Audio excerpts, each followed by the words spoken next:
Looks to come inside and fire one a goal and find the back of the net for Perth. And the Azzurri have come back from 2 goals down to tie it up. Cue the celebrations for the Azzurri. Yeah, welcome to the Perth SC podcast. Another big week at the mighty Perth Azzurri. Great to have you with us. Episode 12 for 2025. Powered, of course, by Lydia Fiore and the team at the Panorama Club, Perth's premier private members club and luxury workspace. And, of course, Camera House in Leederville, your go-to destination for Leederville and the wider Perth creative community, providing expert advice and a comprehensive range of fantastic photography and video equipment. A big episode to look forward to. Another big week down here at Dorrien Gardens. Plenty to talk about. We're going to be speaking to Big Mateusz Zaniewski, the big Polish goalkeeper. He's going to jump on board for a bit of a chat. We'll talk about his time in his native Poland, his recent loan spell at Kingsley Westside, and of course, filling those big boots of Mark Birighitti following his departure. So plenty to talk about with Big Matt. Also, well, it's a night for the goalkeepers because NPL keeper Dayle Schroder, she's going to jump on board with us. Another clean sheet on the weekend. So, yeah, fantastic that we can have a bit of a chat to both of our senior goalkeepers this evening. Right, before we get into it, a few notices from around the club. Well, by the time you listen to this, it will be Friday the 13th, and I'm not talking about any kind of superstition or anything like that, but it is our big night there. We get behind one of our own, and we show plenty of love and support for our own Brian McCready and the McCready family following Brian's recent diagnosis. So Brian's been a great volunteer within the WA football community, and in his time of need, many people have come together to show a fair bit of support. So we're getting together with Carramar Shamrock Rovers for a bit of a show of goodwill and plenty of fun, hopefully, with 2 fun matches on the cards. It's all happening tonight, being Friday the 13th, depending on when you're listening to this. We'll have our Perth Masters legends take on the Carramar Masters legends, following by our Perth women to take on the Carramar women. Gates will be open at Dorrien Gardens from 6:30. We'll have our mini-roos and plenty of the youngsters getting around. So hopefully, all you parents, you can stick around and maybe get the kids behind a good cause as well. Will be absolutely fantastic to see plenty of Brian's mates from his playing days at Carramar. They're going to be all down there having plenty of fun as well. We'll have Big Dino Julwich involved. Be great to see him back in the Azzurri shirt. Also, Katie Holtham is going to have a bit of a run. So there'll be plenty of laughs, plenty of goodwill, and plenty of great food, in fact, because our local grill master and celebrity caterer in Leon Tatalia, he's from Cheat Meats. They'll be jumping on board, creating smoked gourmet hot dogs, which sounds absolutely brilliant on a few of these cold nights. The Perth Soccer Club kiosk and bar will be open as always, and every dollar spent will be handed across to Brian and helping the McCready family with Brian's ongoing medical treatment. So absolutely fantastic that we can all get together. Big thank you to Cheat Meats for their catering. Princey Butchers have jumped on board donating the meat, and a big thank you to Remax Extreme in Currambine for their donation of the bar stock, meaning that all proceeds can go to get behind Brian and the McCready clan. So it's all happening tonight, depending on when you're listening to this, Friday the 13th of June from 6:30 down here at Dorrien Gardens. Donations available to hand over across the gate, which will be absolutely fantastic. There's a GoFundMe page which has been launched. There's a silent auction with plenty of great prizes as well. So yeah, bring some cash, and we certainly look forward to getting behind Brian McCready and the McCready family for what should be a great event. Well, great events is what we're used to doing down here at Dorrien Gardens as well. Another big day on the calendar, particularly for the ladies is our annual Pink Match, all in support of Breast Cancer WA. That is happening on Saturday, the 28th of June. Lunch, a beautiful lunch is being put on at 12:30, followed by a massive fixture, it must be said. Our Azuri girls, they're going to be taking on Perth Red Star and what's looking to be a top-of-the-table clash. We're certainly looking forward to that, but of course we're certainly looking forward to getting behind Breast Cancer WA in a big, big way as well. $110 will get you a 3-course lunch put on, of course, by Egidio from Baraz and Compa, and also a glass of Prosecco on arrival, gate entry and donation on your behalf to Breast Cancer Care WA. So we're certainly looking forward to getting behind these two magnificent causes.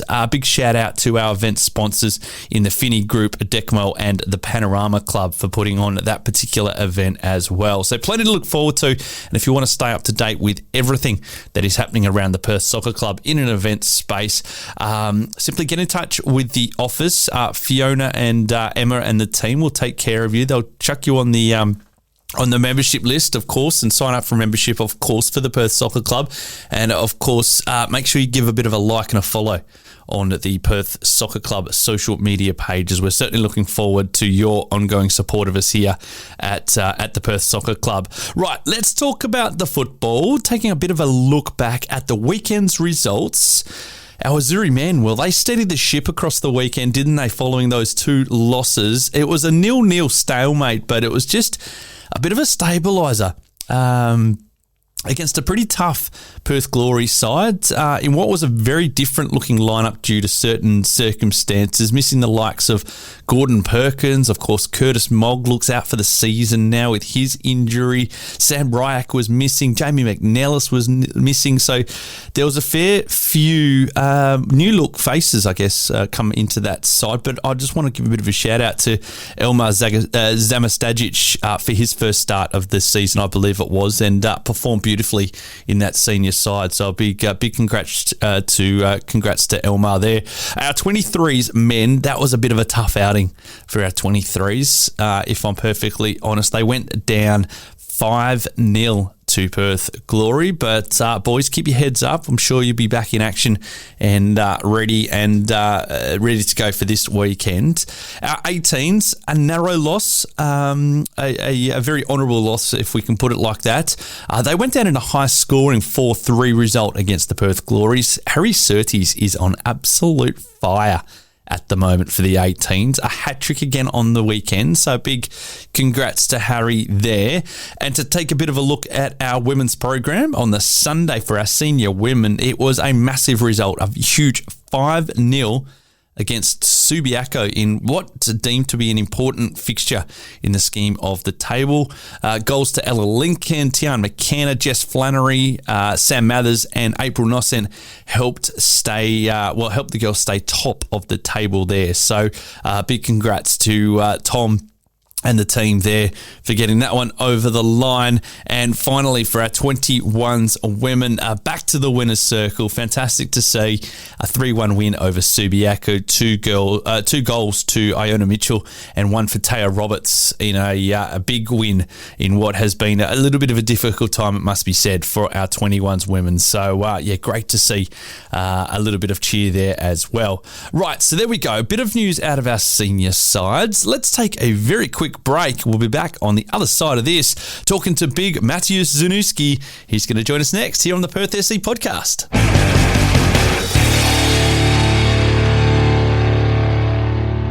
Welcome back to the Perth SC podcast. Great to have you with us.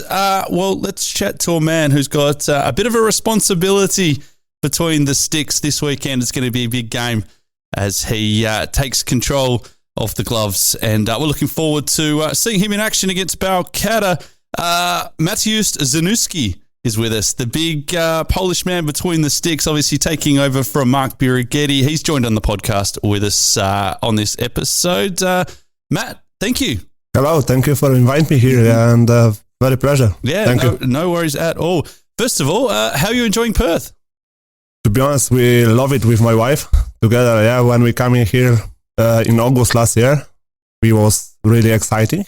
Yeah, and it was dreaming like the town city for us, and we just say we want set up here, and we want living for our life. So your reason for coming to Perth, was it entirely football, or maybe No, Yeah. at all.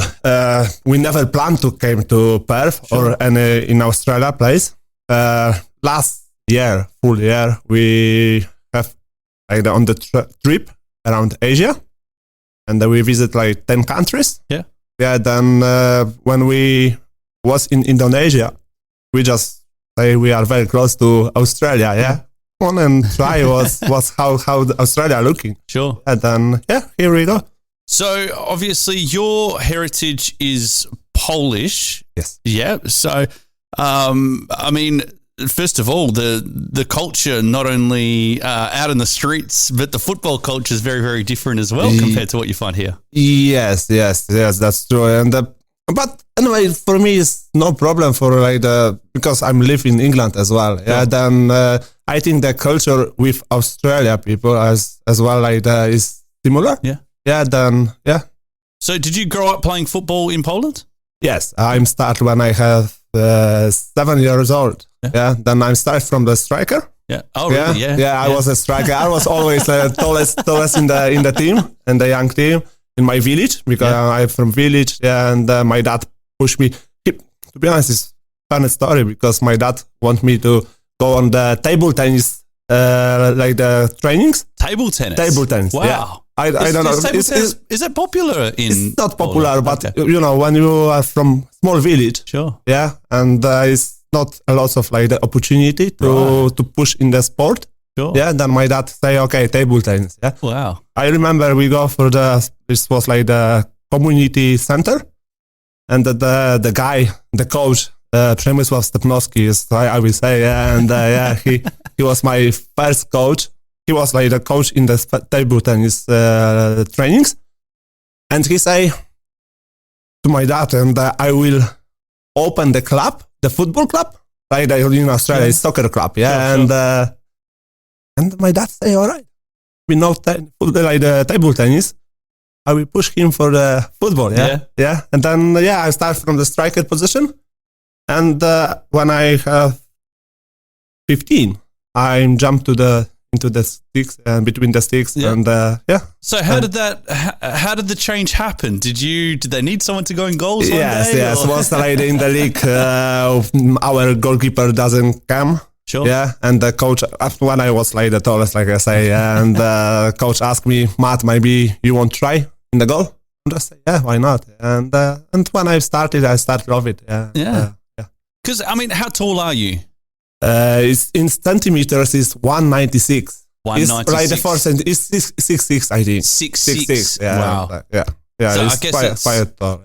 Do you find? I mean, obviously, we look from the outside and we say, "All right, tall, big, long reach is perfect for goals." But do you find that is the case? I mean, you look at maybe some goalkeepers are short, but they're very quick, whereas compared to big, it depends. I think. Yeah, and because like you say, last 2 days ago, I spoke with Glenn about this goalkeeper coach. Yeah, and you know when you are short, you have more dynamics. Yeah, and coordination is better and jumping.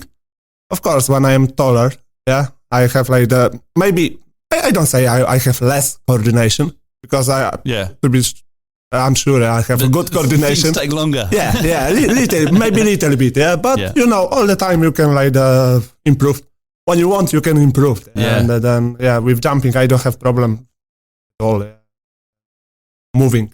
Because I guess just looking, some of the greatest goalkeepers, majority of them are very, very tall. But you look at someone like Fabian Barthez or something like that, who was very short for a goalkeeper. Casillas as well, and he was very short, but was very quick on the fast on the feet. He has like as well good jumping. Yeah, absolutely. Do you find? I mean, just your physicality is a advantage when you're going up against strikers, just your stature? I don't feel like, you know, it's it's physical, it's very priority on the pitch, I think it's like when you are vocal, and as well when strikers see like the 6'6" guy in the goal, and come out and he's sure and they want the ball, he can get scared. Yeah, of course. Yeah. And then I think he's got a good attitude from my side as well. Yeah. So just going back to Poland, give us a little bit of a look inside Polish football, because you played at, reasonable standard. What is it, third division? Yes, I was, when I was 21, I signed my contract, played the first no, it wasn't first, but on the highest level in Poland. Yeah. This was like the second level in Poland. Yeah. I signed a contract with them, but I can say is that I play for them because I was like the second choice. Sure. And I sit on the bench. Then after this, I can say is that I'm dropped down. Yeah. Because I think my head doesn't work correctly in this time. Yeah. When you are a young player, and you get like the contract, little bit money, more. I don't say it was like a huge contract. Yeah. It was some money. There's nothing to do else. Yeah. Can like get a little bit crazy. Yeah. A bit carried away. Yeah. And this happened for me. Sure. This happened for me, and after this, I just dropped for the third level. After was fourth level, like in Poland, and I can say is I play in the fourth level. In Poland, like the regular. Then after this, I moved to England. That's this was as well like the opportunity for me, but I don't go follow the football. I go follow the job. Find the job and as well for the better life. And I moved there with my family. And we stay there, and as well like I looking for some team to play football, because when you start something in the life, and I want to keep going. And as well I find like the one team in the Sunday League.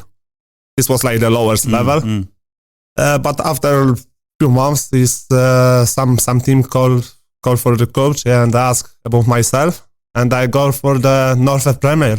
It was like North Premier is step 6. I think something like that. And as well I was there. I play a few games. And as well I show myself in the English football as well. And after I keep going season after season, was like the North Premier. After I dropped as well to North Counties. Where I was in first year. Remember, is goalkeeper of the year. Wow. Then this was some like that story. So you said that when you were in Poland, you were seeking a little bit of a better life. Were times difficult for you in Poland? I was like that 2022 in this moment. Sure. Like it's 12 years ago. 12 years ago. Then it was 2013. 2013.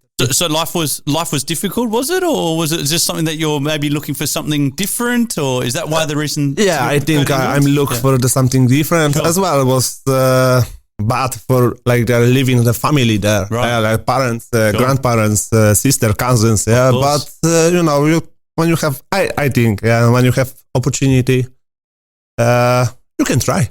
Always you have to try. You have to try and to see how it is. Always you can come back home, and I have where to come back. Then it's like that. I mean, I know it well. I was someone who travelled Europe and lived in the UK myself for a period there, and it was when you come back, I feel that you actually start to appreciate things a little bit more. The grass isn't always greener, so to speak.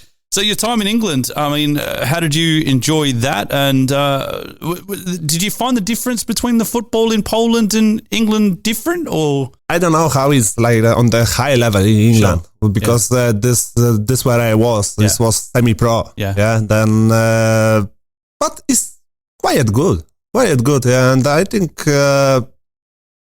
little bit more physical in England than in Poland. And the standard, I like the standard, and as well, I think is everything. When you are young, you have to get the minutes on the pitch. This is priority for the young players. all the time I'm saying, when you have opportunity to go for a loan somewhere, then sitting on the bench, just take him and go. This is what I did as well here. Yeah, in Australia, in Perth. Yeah. Then I think it's helped me as well. Did you grow up supporting a team in Poland?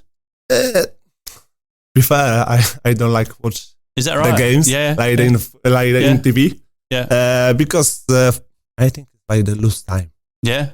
I prefer go out with my wife and spend time with my wife somewhere as well, like in Perth. She's listening, so she's going to be happy. I know. Yeah, and no, she knows this, and I prefer like that as well. Football is very priority. Yeah, she know this because she know who she pick up. Yeah, as well. But I think it's like that. Yeah. So when you're in England, I understand that you spoke to an ex-Perth Soccer Club player about coming here. Is that correct?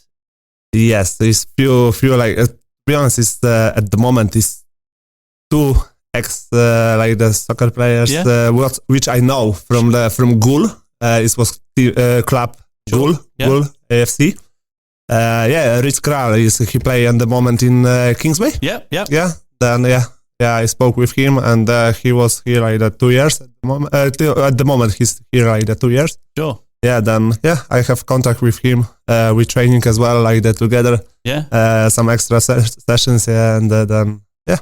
And obviously, you've just come back into the Perth Soccer Club first team, but you spent a little bit of alone time up there at Kingsley West Side, mate. How did you find? How did you find your time at Kingsley? To be honest, it was a good time. I've really like the club and people around. They very welcome me as well. And I think when we won the night series final, like the cup. That was like as well a good trophy for me and first trophy for me in Australia.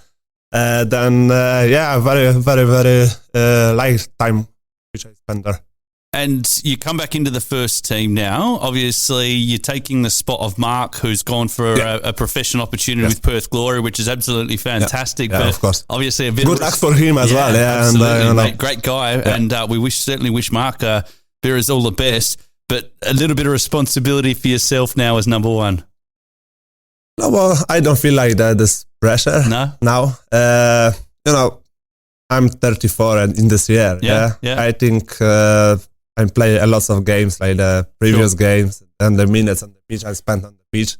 It was as well different games. Yeah, with different like the pressure and different leagues. And at the moment, I don't feel like the pressure going on the pitch. For me, priority is like win the game. Yeah. And as well,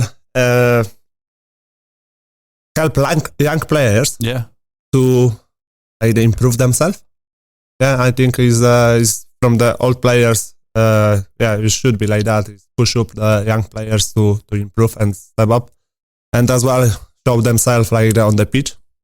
Yeah, they don't feel this pressure because pressure doesn't help us.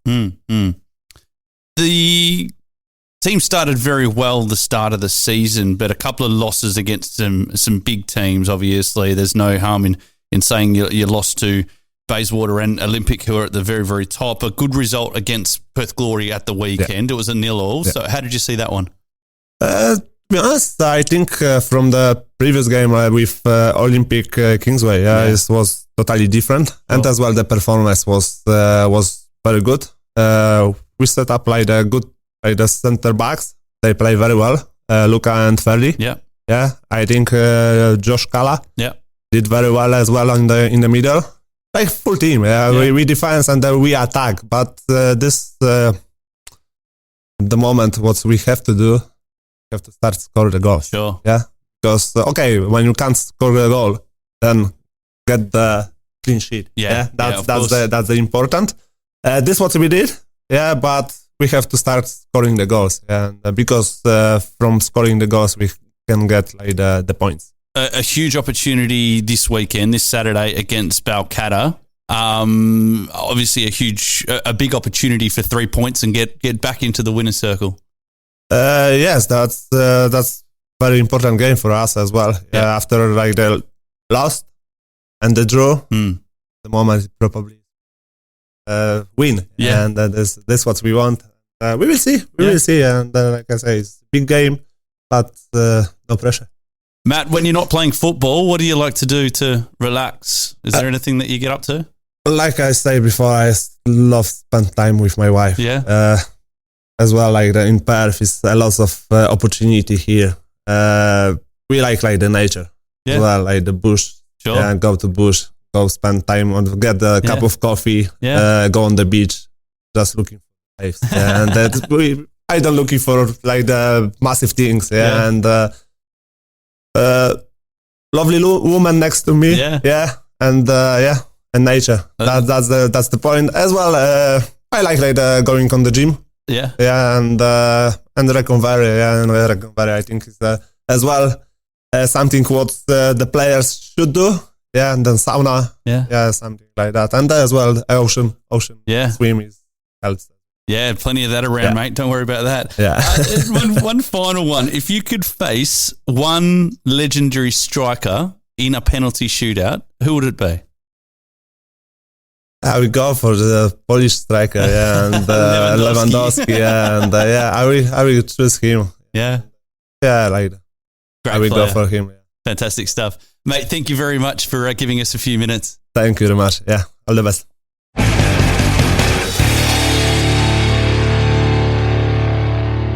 Big thanks to Mateusz Zaniewski, who joined us just before that break. It is a night for the goalkeepers, as I said a little bit earlier, Ryan. It was a fantastic performance by the NPL women on the weekend, a 5-0 result.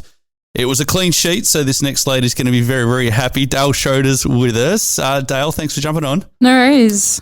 First of all, you must be pretty happy with that result on the weekend. Yeah, clean sheet's always what I aim for, and that's what we got. So someone great. once said that a clean sheet for a goalkeeper is like a goal to a striker. Is that it? Is that right? Yeah, I would say that what so. you feel? Yeah. Because it means you've done your job. Yeah. You know, strikers' job's to score, goalkeepers to not let any past you. And I guess if you don't let any in, then they only need to score one. Yeah. You Puts the pressure on the rest of the team. Make everyone's life a little bit easier or harder. Yeah. Depends on which way you want to look at it. You started as an outfielder, is that right? Yeah, centre back. Is that right? How did the transition to goalkeeper come about? So I was centre back for maybe 2-3 seasons, like juniors. Yeah.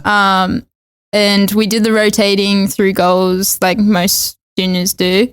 And then one of the guys, he just struggled a little bit in goals, and I thought I could do a better job. So I asked to go in, I got put in, and then I did a good job, so they didn't move me out. Mixed with the boys. Yeah, mixed with the boys. I think I was the only girl on that team. Is that right? Yeah. Was that obviously you grew up in Bunbury? Yeah. Was that playing down there? Was it? Yeah, it was. So it was for Australand, which is a little suburb there. Yeah. They've got a football club. And I was just having a bit of a think about some of the clubs down there, and obviously the big one that you came through was the Southwest Phoenix. Are they still going? Are they still exist? I don't think so, to be honest, because they've always been hard to kind of keep up on the socials, which I do try and check, like see how they're going. But I think a lot of the girls kind of went to, I think Dardanup or something else, Dayle up, so they couldn't fill a team anymore. Yeah, okay. But yeah, when I went there,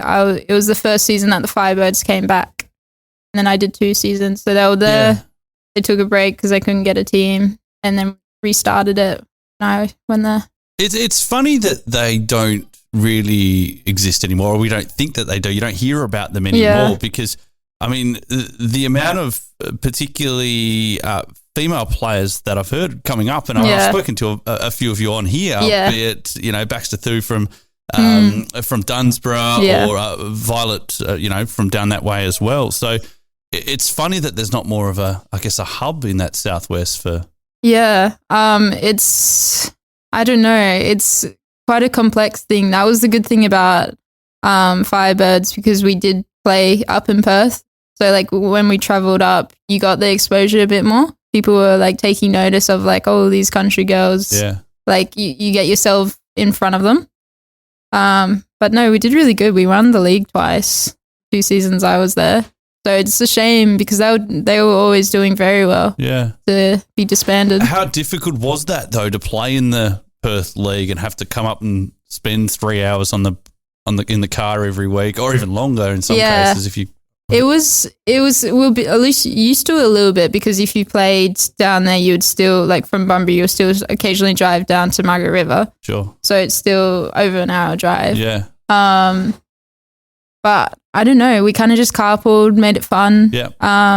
It was just a shame that when some teams came down, they would forfeit against us. Yeah. Yeah, because they didn't want to come down, and because we were doing quite well, so they were expecting a loss. They would just forfeit instead, get the 3. Well, we'll get the 3 goals and stuff. Yeah. So, the 3 points.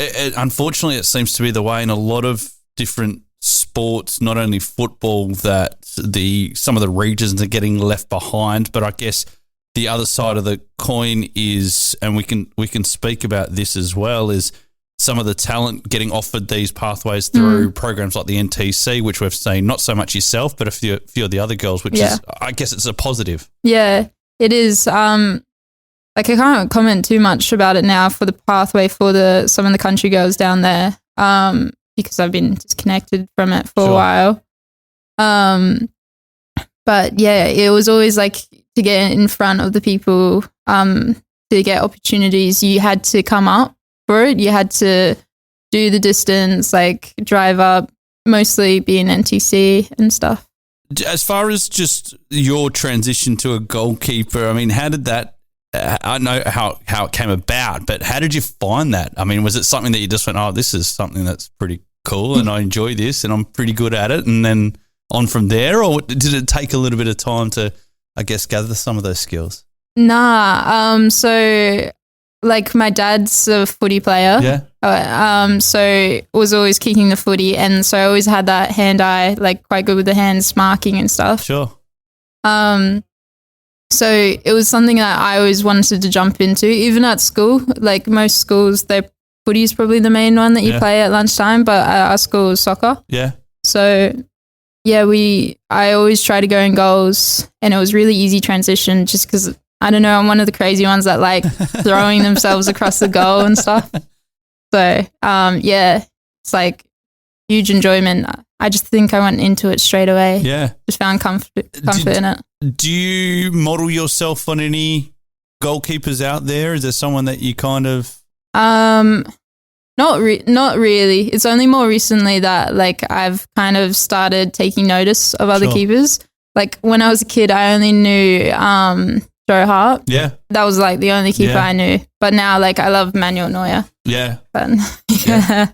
No, fair enough. Yeah. And obviously, just a little bit more, I guess, on the roots and where you grew up. The Matildas set to play in Bunbury. I mean, huge. That's going to be massive. I mean, how big could that be for exposure to not only the Matildas, but women's football in that region? No, it will be massive. Like they've got a huge following already, obviously, that is countrywide. But it's just like the people, even from Albany, it will be like easier to come up as well, rather than coming up all the way to Perth and like Margs. It's just being able to see it and being easy access, especially because sometimes like parents can't miss work and can't make it, and they try, but it's just a lot easier that way for them. So yeah, it'll be so cool. Yeah, I think it's awesome that to take them, particularly the Matildas, to the regions, just considering how strong the brand is at the moment. And I mean, everyone's going absolutely nuts for them. So you left Southwest, and then you came up and played with Fremantle. So I mean, how did that come about, considering the geographical separation? Were you? So I did state schoolgirls. Okay. And the second year I did it, Annabelle Leake and Georgie Island were in the team as well, and also Eva Campo, but she's moved on to footy now. But yeah, so they were in the team. They were both at Fremantle. So, and I had another friend, Courtney Bartleyan, as well, who I played with. But she was at Queen's Park, because this was before it went to the NPL. Whatever it was before. I'm not sure what it was called. It was just called State Women's Division 1 or something. Yeah. So yeah, I went to Queen's Park trials, and then that kind of fell through. And I went to the Fremantle one, and Thomas was the coach at the time. And yeah, I just went there because of friends, and it was further south. Sure. Club, which helped a lot. But yeah, it's because I knew people. traveling up to play with Fremantle? The first year, yeah, I was traveling. Wow. So I would 3 sessions, 2 trainings, and then the game I would be driving up. Yeah. Oof. Boring. Yeah. But I had a good friend that would let me stay after like late games. Yeah. Night games. Yeah. So I would stay at her house, which was really helpful rather than driving back at like 11 o'clock, which is always a bit dangerous. Yeah. Not worth it. And then you made your way over here to Perth. Just this season. Yeah. How did that come about? Was it just talks with Tom or? No, it was really, I felt like I had gotten very comfortable where I was. And I was looking for a change. I had also gone away over to Greece for a little bit, but that didn't work out. So I came back quite quickly. I think I was over in Greece for 4 days before coming back because I went over there for football. Yeah, yeah. And so I had already kind of like said quit like Fremantle anyway. Yeah. So then when I came back, I was like, oh, now I've got options. Like I can choose what I wanted to do. I always enjoyed playing Perth. I always loved the attacking of them. Yep. It's something I really enjoyed. So I thought I'll give it a shot. Can't a different club. Yeah, something like that. Yeah. That's. I found it fascinating that you said you went and had a bit of a trial in Greece, because I'm always curious about how do these deals come about, especially from one side of the world to the other. So how did that come about? So I was doing. I do training at Two Halves. Yeah. Up in Joondalup, and they have their own kind of connections as well. I made it clear that I was looking for either international or interstate, like football, and that one popped up. I sent through. I got in contact with the agent. That was looking for the club. I sent through my highlight reel. They really liked it. I got told something else, that the standard would be higher, and once I went over, it was lower than what I found. So I was like, I'm not staying, because it would have been a few steps back for me. Yeah. So yeah, I chose to leave pretty quickly. My dad came as well, which was really helpful. Yeah. So that would have been really tough just by myself making that decision. But yeah, my dad helped me a lot. Yeah, I mean, it's a little bit of a tale that we hear a lot of is, especially young aspiring footballers getting sold a bit of a dream and going along with it, and then, hold on, this isn't what I was told or not what I expected, or it doesn't pan out for whatever way. So, I mean, it's a hell of a risk, isn't it, to kind of put everything else on hold and yeah, follow it this. is. Like I quit my job and everything. Oh, wow. I was fortunate enough I could go straight back into like the house I was living at as well. Because I live with a few housemates, yeah.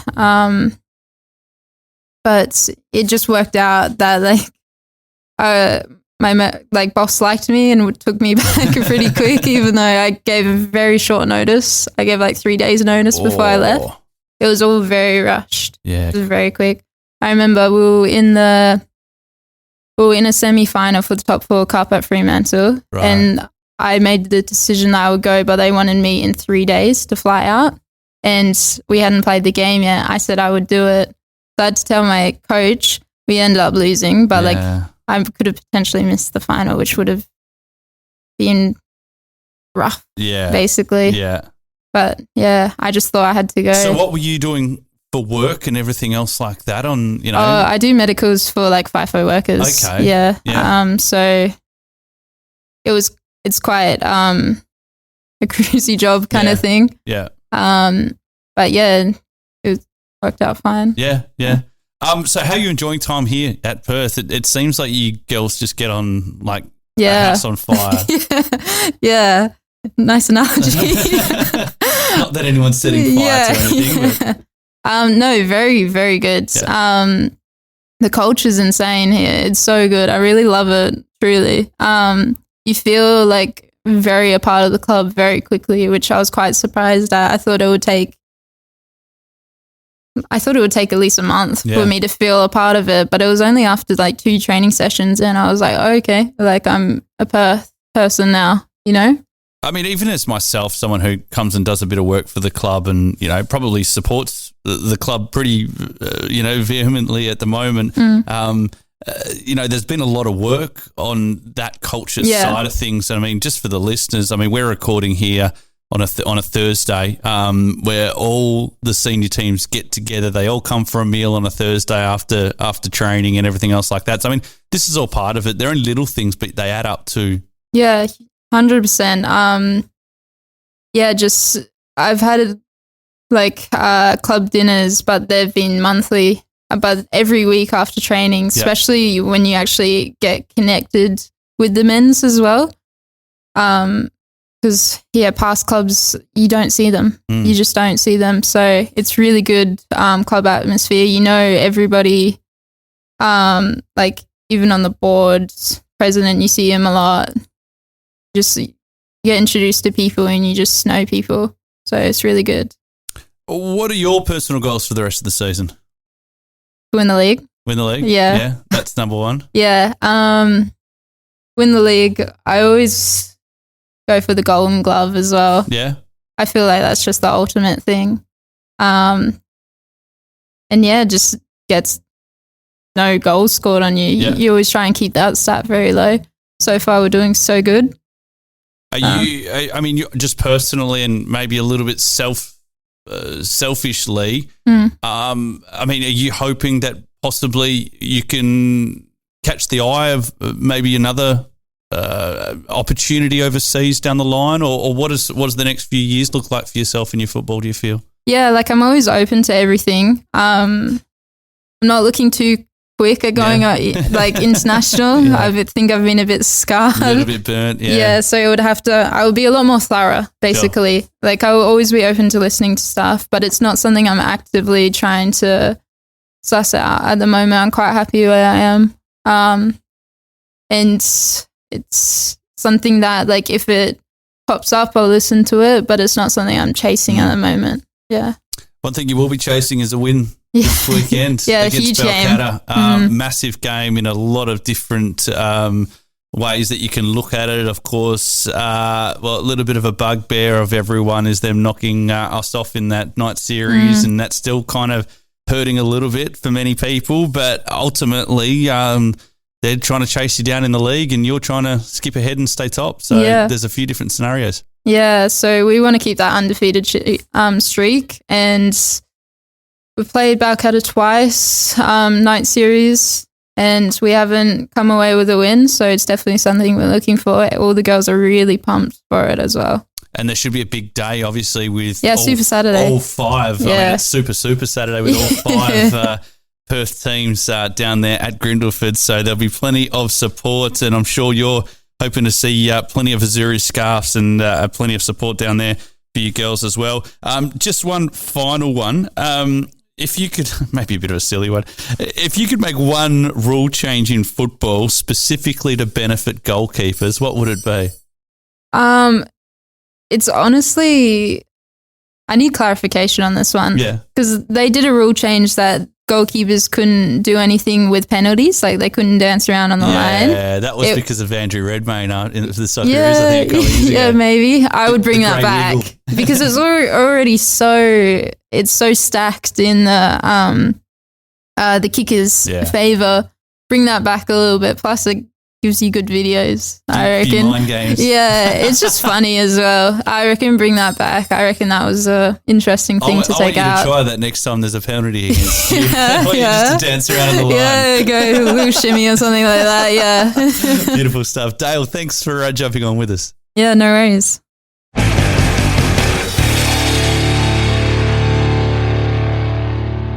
So there we have it, just about to wrap things up for another big episode of the Perth SC podcast. Don't forget to spread the word, now available on Spotify, on Apple, and of course, YouTube Music. Just a quick one as well. Don't forget to get behind the Hyundai Football West Community Raffle. An amazing Hyundai Tucson up for grabs with that, worth $55,000. So get yourself a sneaky ticket. And of course, all the proceeds go towards our Perth Soccer Club junior program. So by buying a ticket for that Football West raffle, you're actually helping Perth Soccer Club directly. So fantastic stuff there. Big thanks, as always, to Lydia Fiore and the teams at the Panorama Club and, of course, Camera House in Leaderville. Big thanks to our guests in Big Matt and, of course, Dayle Schroder, who joined us a little bit earlier on. And to quickly look ahead, we have got a massive Saturday to look forward to. It is away to Balcatta, but I can say this now. We have got all 5 senior teams in action at Grindleford Reserve. It all starts at 9 a.m. with our under-18s men, followed by our 21s women. We've got our 23s men at 1 p.m, our NPL senior women's side at 3 p.m, and then it is going to be a big evening with our NPL men's team back in action at 5. So looking forward to that. A huge opportunity for all of our teams to get those wins on the board, start charging up the table. We're very much looking forward to getting down there and getting behind all of our teams for the mighty Azzurri this coming weekend. Good luck to everyone involved. Good luck to our juniors as well. And